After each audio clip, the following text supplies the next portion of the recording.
Friends, मी रुपाली. आज आपण सुंदर अशी बॅकनेक डिझाईन बघणार आहोत. सो चला व्हिडिओला सुरुवात करूया. अस्तर सरळ करून घेतलं आणि पूर्ण उंची प्लस 1 इंच असं मार्क करून घेतलं आहे.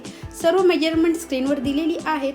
5 इंच शोल्डर, 5.25 इंच मुंडा खोली. मुंडा ड्रॉ करून झाल्यानंतर आपण चेस्ट लाईन ड्रॉ केलेली आहे. 8.5 इंच चेस्ट, 1.5 इंच शिलाई मार्जिन. कमर प्लस 1 इंच टक्स आणि 1.5 इंच शिलाई मार्जिन. फिटिंगची लाईन ड्रॉ करून घेतली आहे. सो 1.25 इंच आपण गळा रुंदी घेतली आहे आणि गळा उंची 9 इंच आहे. सो बॉटमला गळा रुंदी टाकून आपण एक बॉक्स ड्रॉ करून घेतला आहे. आपण गोल शेपमध्ये, सर्कल शेपमध्ये गळा बनवणार आहोत. सो आता आपण टक्स मार्किंग करून घेत आहोत. टेप मिडलमध्ये फोल्ड करून टक्स लाईन ड्रॉ करून घ्यायची आहे. बॅक नेकच्या 1 इंच डाऊनला आपण गळा टक्स देणार आहोत. जे टक्स उंची आणि फिटिंगच्या साईडला 1/2 इंच क्रॉसमध्ये मार्क करून घेतला आहे. मुंडा 1.25 इंचवर मार्क करून घेतला आहे. 1.25 इंच आणि आर्महोल कर्वच्या साहाय्याने कर्व शेप देऊन फिटिंगच्या साईडला 1/2 इंच एवढं कर्व शेप दिला आहे. जर तुम्ही आपले चॅनल अजून सबस्क्राईब नसेल केलं तर चॅनलला नक्की सबस्क्राईब करा. तो आपण बॅक पार्ट कट करून घेत आहोत आणि टक्सला नॉचेस देऊन घेऊया. सो मेन फॅब्रिकवर आपण अस्तरचं फॅब्रिक ठेवून चारी साईडून शिलाई देऊन घ्यायची आहे. शिलाई देताना 5 नंबरची टीप यूज करायची आहे, जेणेकरून फास्ट शिलाई देता येते. आणि एक्स्ट्रा फॅब्रिक कट करून घेऊया. मिडलला शिलाई कंपल्सरी देऊन घ्यायची आहे, जेणेकरून आपल्याला ब्लाऊजचा मध्य कळतो आणि आपण जे काही डिझाईन तयार करणार आहे ती खूप परफेक्ट अशी तयार होते. सो आता आपण फ्रिल तयार करणार आहोत. फ्रिलची रुंदी 4 इंच. सो आपण मटेरियल फोल्ड करून घेतलं आहे आणि आपण गळ्याने शिलाई देऊन घेत आहोत.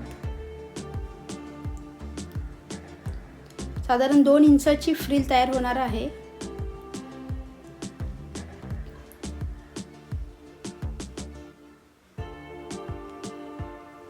तो शिलाई देऊन झाल्यानंतर आपल्याला बॉटमला कवर शिलाई देऊन घ्यायची आहे, कारण आपल्याला ही फ्रिल आहे ती उलटी करून घ्यायची आहे. सो आपण एक टोकदार वस्तू किंवा असा पेन घेऊन आपण त्याला आतमध्ये पुश करून पेन बाहेरच्या साईडला काढून घ्यायचा आहे. तुम्ही पाहू शकता किती छान आणि परफेक्टली आपली फ्रिल पलटी झालेली आहे. आणि असा पेन बाहेरच्या साईडला येतो तेव्हा आपण त्याला बाहेरचे बॉटम कट करून घ्यायचं आहे आणि त्यातून आपण पेन म्हणजे जे आपलं टोकदार वस्तू आहे ते बाहेर काढून एकदम परफेक्टली फिनिशिंगनं फ्रिल तयार करून घेतो आणि ही आपण प्रेस करून घ्यायची आहे. सो आता आपण बॅक पार्टला फर्स्ट जो मागचा गळा आहे त्याला गळापट्टी लावून घेऊया. जर तुम्ही गळापट्टीचा व्हिडिओ अजून बघितला नसेल तर आपल्या चॅनलवर अपलोड केलेला आहे, सो नक्की बघा. तुम्ही कॅनव्हास सुद्धा अटॅच करू शकता.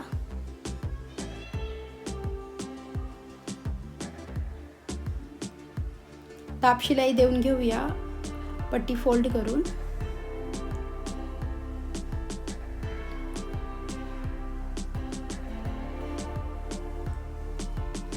सो अशा पद्धतीने आपला बॅक पार्ट जो बागचा गळा आहे तो परफेक्ट असा तयार झालेला आहे. सो आता आपण त्याला फ्रिल बनवून घेऊया. त्यासाठी साधारण 1/2 इंचाची जी फोल्ड आहे ती करून घ्यायची आहे. 2 फ्रिलमधलं अंतर 1/2 इंच एवढं असलं पाहिजे.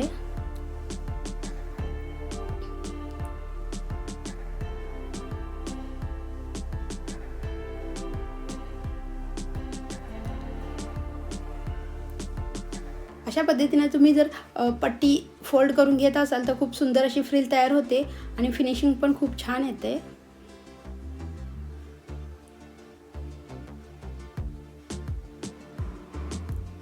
सो आपली फ्रिल तयार झालेली आहे आणि एक्सपेक्टेड शेपसुद्धा तिने घेतलेला आहे. सो आपण फ्रिल अटॅच करून घेऊया. फ्रिल अटॅच करताना कोणत्याही प्रकारे गळा खेचायचा नाही. व्यवस्थित जशी आहे तशी व्यवस्थित अटॅच करून घ्यायची आहे. आणि एक सुंदर छान असं लुक देण्यासाठी आपण त्याला लेससुद्धा अटॅच करत आहोत.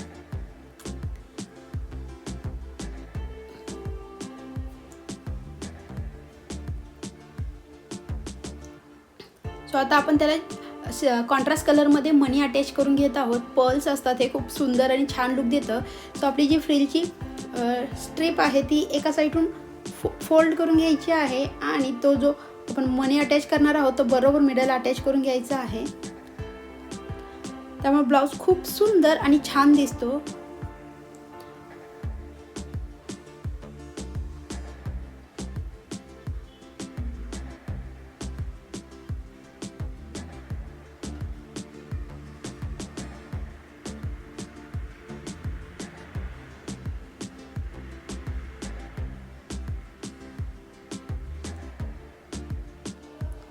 सो हा व्हिडिओ आवडला असेल तर व्हिडिओला नक्की लाईक करा. आणि जर तुम्ही व्हिडिओला लाईक केलं असेल तर चॅनेलला सबस्क्राईब करा. आणि जर चॅनेललासुद्धा सबस्क्राईब केलं असेल ना तर नक्की कमेंट बॉक्समध्ये कळवा की हा व्हिडिओ कसा वाटला. तुम्हीसुद्धा ही डिझाईन नक्की ट्राय करा. चला भेटूया नेक्स्ट व्हिडिओमध्ये. फायनल लुक शेअर केलेला आहे. बाय.